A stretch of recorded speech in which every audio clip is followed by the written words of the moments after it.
हरि ओम। सर्वेभ्यो नमो नमः। नमस्काराः। आप सभी का आपके इस YouTube चैनल गणित एवं फलित ज्योतिष में स्वागत है। हम लोग इस YouTube चैनल के माध्यम से प्रारंभ से ज्योतिष का अध्ययन कर रहे हैं और अध्ययन के क्रम में वर्तमान में हम लोगों की 3 कक्षाएं चल रही हैं। एक पंचांग परिचय, एक लघु बाराशरी और दूसरा फलित ज्योतिष सीखें। तो आज का विषय फलित ज्योतिष सीखें का ही है। इससे पहले आप सभी को एक सूचना मैं देना चाहूँगा कि हमारी यह जो संस्था है वाराणसी में है। संस्था का नाम है वेदादि ज्योतिष कर्मकांड शिक्षण प्रशिक्षण केंद्र। उसी की एक ब्रांच है ज्योतिष कर्मकांड अध्ययन एवं अनुसंधान केंद्र। तो उसी के अंतर्गत 2 चैनल चल रहे हैं, एक तो कर्मकांड के लिए और एक ज्योतिष के लिए। ज्योतिष के लिए जो चैनल है गणित एवं फलित ज्योतिष, इसमें आपको एक रील प्राप्त हुआ होगा, 1 हफ्ता लगभग हो चुका है। तो उसमें यह विषय था कि मात्र 3 महीने में आप कुंडली का फलादेश करना सीखें। तो यदि आप सभी उस वीडियो से जुड़ना चाहते हैं, उस कक्षा से जुड़ना चाहते हैं, तो बहुत से लोगों का कमेंट आया कि क्योंकि लिंक उसमें खुल नहीं रहा था। तो आप सभी यदि ग्रुप से जुड़ना चाह रहे हैं तो इसी चैनल में आप जाएंगे, एक कम्युनिटी का ऑप्शन दिखेगा, उसी कम्युनिटी के ऑप्शन में जाएंगे तो वहीं पे उसका लिंक अपलोड है, वहां से आप उसका लाभ ले सकते हैं।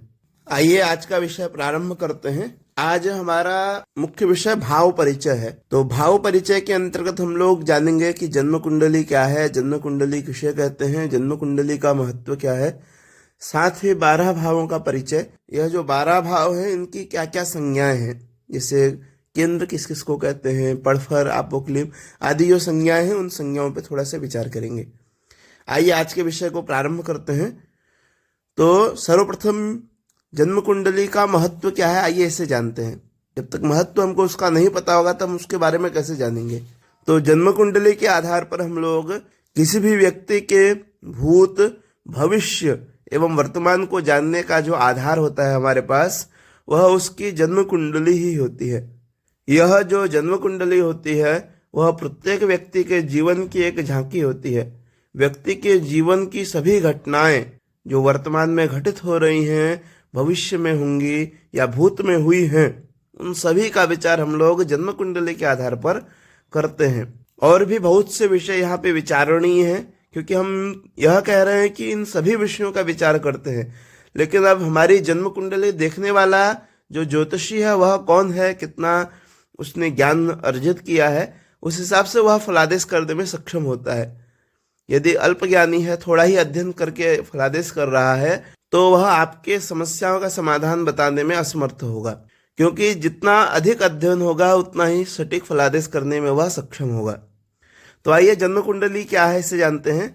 तो जिस समय किसी बालक का जन्म होता है उस समय आकाश पर जो भी ग्रह जहां जिस स्थिति में स्थित होता है और उसे हम एक कागज में लिखकर जन्मांग चक्र जो तैयार करते हैं उसे ही जन्म कुंडली कहते हैं। आप यह कह सकते हैं कि जन्म कुंडली आकाश का एक नक्शा है। आकाश का एक नक्शा अर्थात नक्शा आप समझ रहे होंगे, जैसे किसी भूमि का नक्शा होता है तो उससे हम क्या देखते हैं कि वह जो भूमि है कितना ईस्ट है, कितना वेस्ट है, कितने वर्ग मीटर में है, आदि बहुत से विषयों का विचार उस नक्शे से करते हैं। उसी तरह से जन्म कुंडली भी एक नक्शा है। यदि किसी बालक का जन्म होता है तो उस समय कौन सा ग्रह किस भाव में बैठा हुआ है, इन सभी को दर्शाता है वह जन्म कुंडली। उसी प्रकार से एक नक्शा भी होता है। तो हम सामान्य भाषा में यह कह सकते हैं कि जन्म कुंडली आकाश का एक नक्शा है। तो आइए आगे बढ़ते हैं। जन्म कुंडली में 12 खाने होते हैं, जैसा कि आपको आपकी स्क्रीन में दिख रहे होंगे। यहाँ पे प्रथम लिखा हुआ है, यह प्रथम भाव है। अब इस भावों को आप बहुत कुछ नाम से जान सकते हैं। इसको खाना भी कह सकते हैं, भाव भी कह सकते हैं, घर भी कह सकते हैं, स्थान भी कह सकते हैं। तो आप इन 4-5 शब्दों में से कोई भी इसमें नाम ले सकते हैं। इस प्रथम भाव को ही लग्न कहते हैं। जब हम जन्म कुंडली को बनाते हैं तो उसे इस प्रथम भाव अर्थात लग्न से ही प्रारंभ किया जाता है। आपके स्क्रीन में एक चित्र दिख रहा होगा जिसमें प्रथम भाव, द्वितीय, तृतीय, चतुर्थ, पंचम, षष्ठ, सप्त, अष्ट, नवम, दशम, एकादश, द्वादश क्रम से लिखे हुए हैं। आपके सामने स्क्रीन में यह जो क्रमांक दिए गए हैं वे कुंडली के स्थानों को प्रदर्शित करते हैं। जैसे जहां प्रथम लिखा है वह प्रथम भाव है, जहां द्वितीय लिखा है वह द्वितीय भाव है, जहाँ तृतीय लिखा है वह तृतीय भाव है, जहाँ चतुर्थ लिखा है वह चतुर्थ भाव है, जहाँ पंचम वह पंचम भाव है, जहाँ षष्ठ वह षष्ठ भाव है, जहाँ सप्तम वह सप्तम भाव, अष्टम भाव, नवम दशम भाव, एकादश द्वादश भाव। तो इस तरह से प्रत्येक कुंडली में इसी क्रम के अनुसार 12 भाव होते हैं। भावों की कुल संख्या 12 है और राशियां भी 12 होती हैं। भाव भी 12 होते हैं और राशियां भी 12 होती हैं। कुंडली में भाव संख्या नहीं लिखी जाती है, उसको केवल याद रखा जाता है। जब आप कुंडली देखते हैं तो वहां पे भाव की संख्या को न लिखकर राशियों की संख्या लिखी जाती है। बहुत से लोग अभी भी भ्रमित होंगे कि भाव और राशि में जो कुंडली होती है वहां पे भाव की संख्या नहीं लिखी जाती है, राशि की संख्या लिखी जाती है। जैसे एक है तो वह मेष राशि है, लेकिन प्रथम भाव हुई है। जो ये 12 भाव है यह निश्चित है। प्रथम भाव इसी को कहेंगे, द्वितीय भाव, तृतीय भाव, चतुर्थ भाव, इसको याद करिए। और क्रम भी यही रहेगा, प्रथम के बाद द्वितीय, द्वितीय के बाद तृतीय, इसी क्रम से। यानी जहाँ द्वादश लिखा वहां आप द्वितीय लिख देंगे। तो इसी क्रम से इसको आपको तैयार करना है, याद करना है, इसको याद रखना है। इसकी संख्या जन्म कुंडली में नहीं लिखी जाती है। जब जन्म कुंडली बनाई जाती है तो उसका आरंभ प्रथम भाव अर्थात लग्न से किया जाता है और भावों का क्रम प्रत्येक कुंडली में ऊपर बताए अनुसार ही होता है। परंतु कुंडली में अंक राशि के अनुसार ही भरे जाते हैं। जो ये अंक दिख रहे हैं आपको वह राशि के अनुसार हैं, भाव के अनुसार नहीं है। भाव निश्चित हैं, प्रथम, द्वितीय, तृतीय, चतुर्थ, पंचम आदि।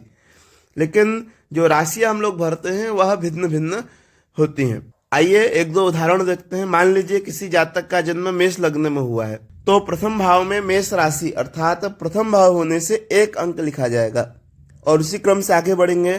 द्वितीय भाव में 2, तृतीय भाव में 3, चतुर्थ भाव में 4, पंचम भाव में 5। इस क्रम से देखिए आपके सामने दिख रहा है। इसी क्रम से हम उन भावों की संख्या लिखेंगे। आइए एक दो उदाहरण और देखते हैं। मान लीजिए किसी जातक का जन्म कर्क लग्न में हो रहा है तो जो प्रथम भाव है, प्रथम भाव अर्थात जो लग्न है वहां पे हम कौन सी संख्या लिखेंगे? तो कर्क राशि में सुरेश मिथुन कर्क, कर्क राशि की संख्या 4 है तो वहां पे हम क्या लिखेंगे? 4 लिखेंगे।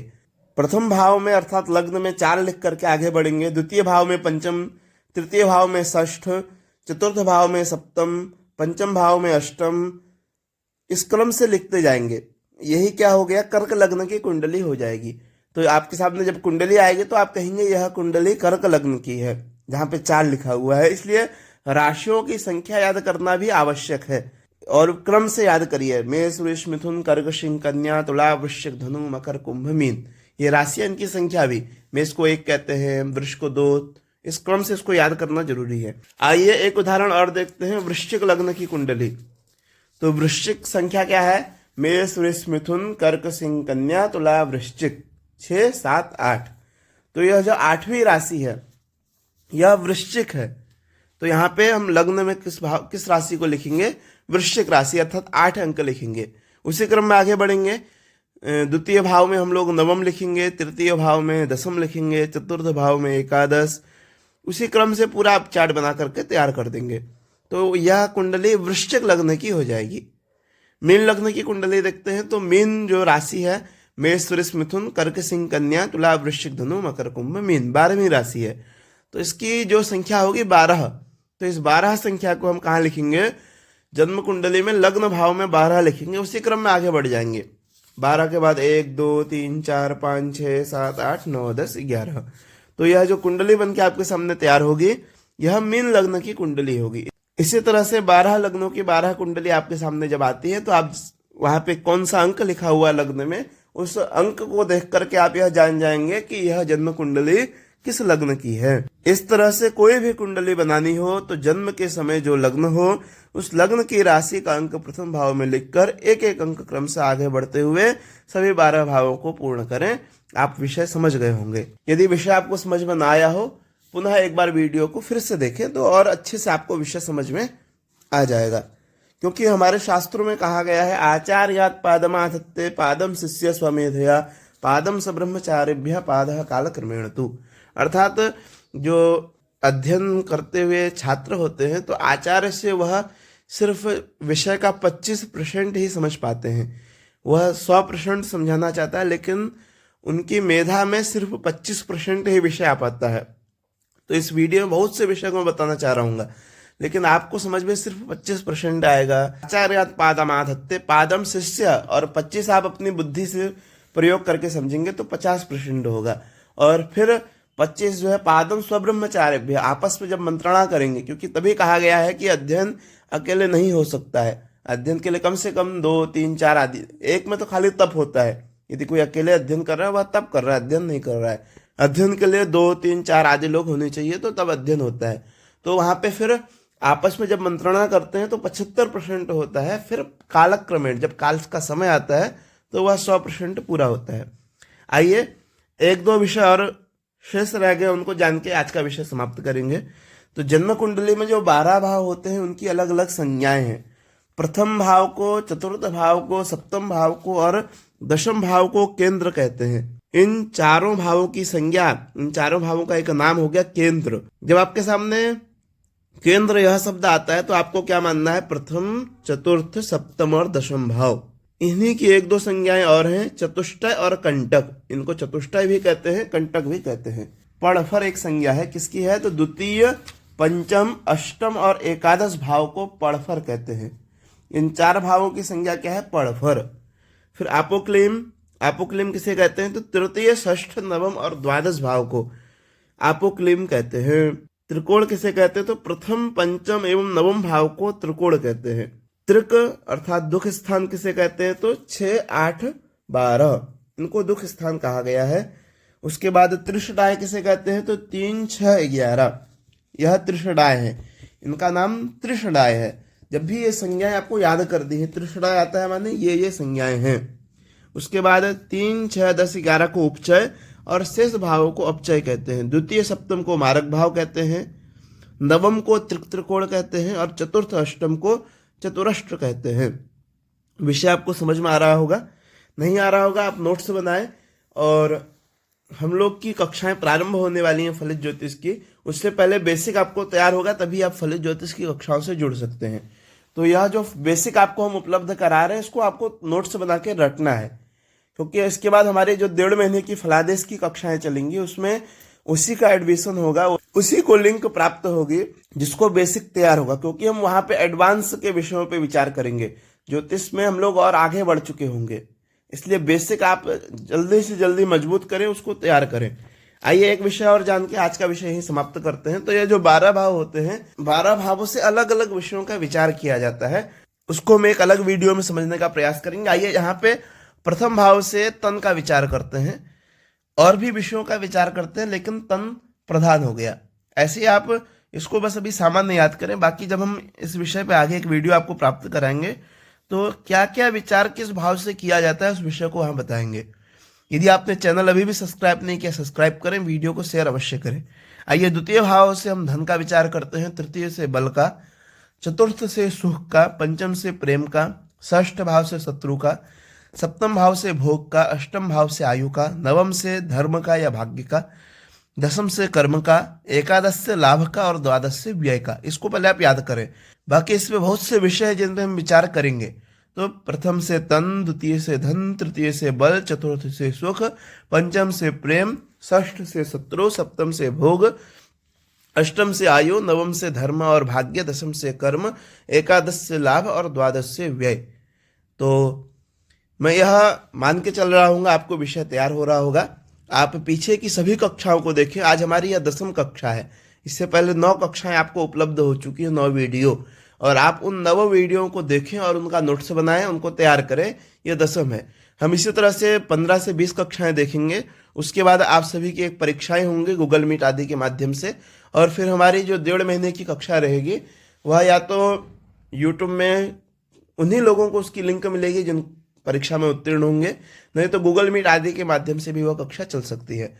यूट्यूब से चलने से क्या लाभ होगा कि वह रिकॉर्ड रहेगी और कोई भी किसी समय किसी को हम उसको प्रदान कर सकते हैं, लेकिन वो सबके लिए उपलब्ध नहीं रहेगी, ऐसा कुछ व्यवस्था किया जाएगा। तो आप सभी से निवेदन रहेगा, मैं यह नहीं चाहता कि 1 ही 2 लोग परीक्षा में उत्तीर्ण हो। मैं चाहता हूँ जितने लोग वीडियो को देख रहे हैं सब उत्तीर्ण हो और सब ज्योतिष सीखें, सब आगे बढ़े। तो आप लोग एक बार उन सभी विषयों को देखें, नोट्स बनाएं। जो भी विषय आपको तैयार नहीं होता है, समझ में नहीं आता है, स्क्रीन में नंबर दिख रहा है, आप इस नंबर पे संपर्क करें, और आकर के हमारी संस्था में विजिट भी कर सकते हैं। यदि आकर यहाँ अध्ययन करना चाहें ज्योतिष, कर्मकांड, व्याकरण, वेद आदि विषयों का, तो यहाँ पे कक्षाएं चलती हैं निःशुल्क, आके इसका लाभ लें। वीडियो को अधिक से अधिक शेयर अवश्य करें, क्योंकि इस वीडियो को बनाने में जो समय लग रहा है उस समय का सदुपयोग हो, क्योंकि बहुत से लोग ज्योतिष सीखना चाह रहे हैं, नहीं सीख पा रहे हैं। तो आप सभी लोग कम से कम 10-15 लोगों तक वीडियो को अवश्य शेयर करें। नमस्काराः, धन्यवादाः।